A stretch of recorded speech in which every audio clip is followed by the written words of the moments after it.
Guys, nandito po yung aking yung aming gagawing asyenda na matagal na naming inalimutan ng panahon.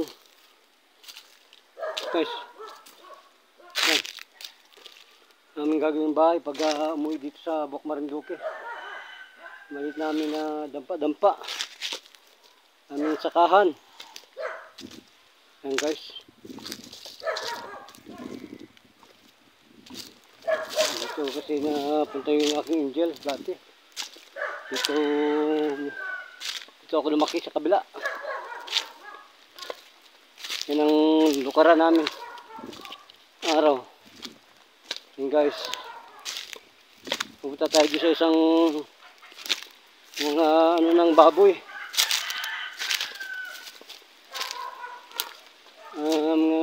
Baboy. Yan. Patlugan ng baboy, guys, yan. Yan, patlugan ng baboy yan. Manok. Yan. Ang aming bahay na babalikan dito. Ikan pa. Meron pa pala kami dito ang kaunting hirupan guys. Manukan. Yung small na namin. Bahay na maliit. Nababalikan namin pagdating ng araw.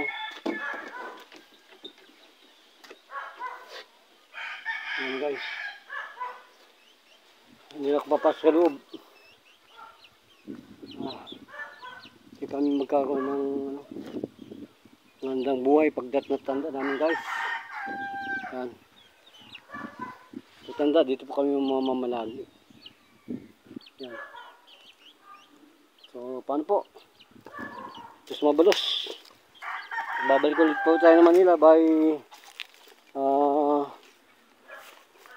March 27. Punta po tayo ng Manila, back to Manila again. Okay. Yan po ang ating mga yan. So, salamat po.